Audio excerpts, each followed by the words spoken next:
Comment faire pour les empêcher d'avoir accès à nous dans notre sommeil?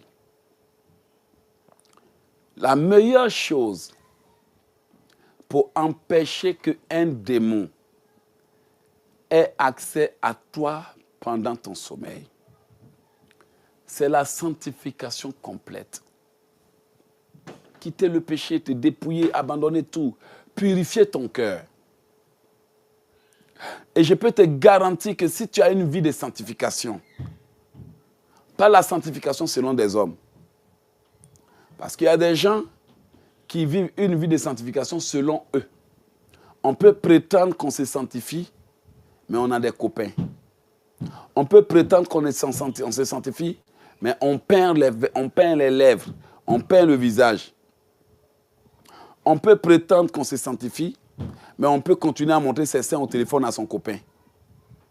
On peut prétendre qu'on se sanctifie, mais on va dans la douche pour faire 10 heures de toilette intime. On croit que c'est toilette intime alors que c'est plaisir intime.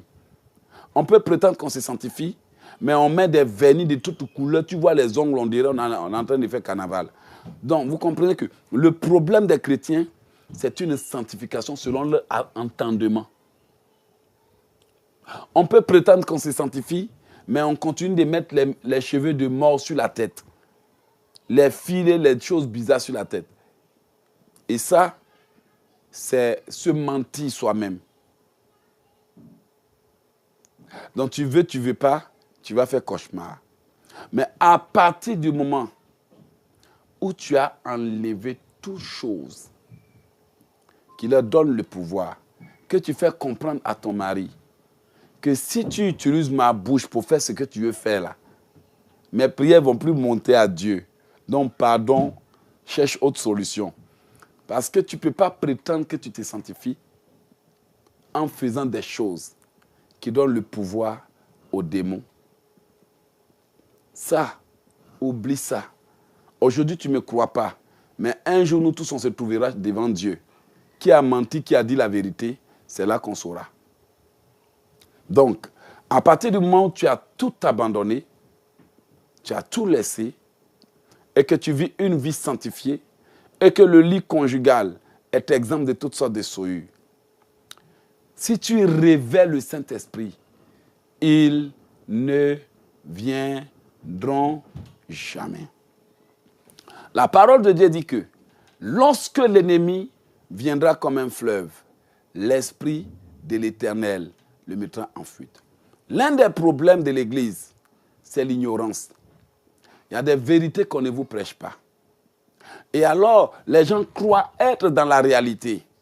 Sauf qu'ils se disent, mais on me viole encore, on m'attaque encore, on me blesse encore, on me griffe encore, on m'étouffe encore, on me poursuit encore, je me vois encore au village. Bien-aimé, c'est parce qu'en réalité, tu n'es pas pur.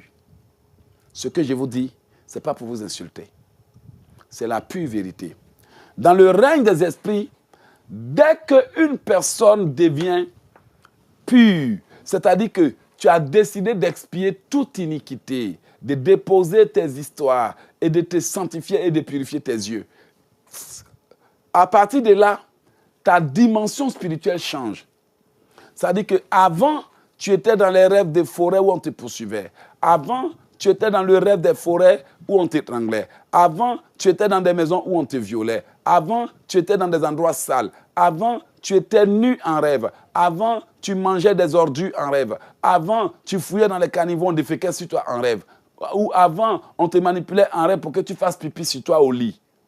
Mais tu vas remarquer que à partir du moment où tu commences à dire, papa, je viens me sanctifier, Seigneur, lave-moi, purge-moi. Au bout de 3 jours, tu ne vois plus toutes ces choses. Au bout de 3 jours, tu te vois dans une maison sanctifiée, purifiée, bien habillée, bien sapée comme jamais. Ce que je vous dis, c'est vrai. Au bout de 3 jours, tu te vois dans une ville avec lumière. Tu te vois dans une belle maison. Tu te vois avec des gens. Tu te vois, la pluie te lave. Tu te vois purifié. Vrai ou faux?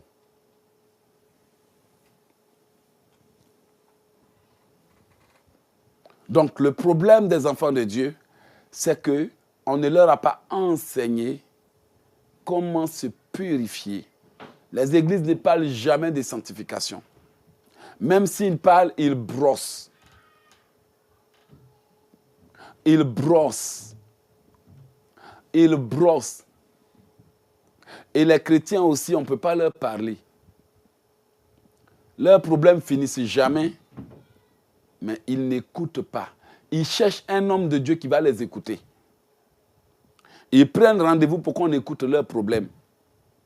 Mais ce qu'on prêche, ils n'écoutent rien.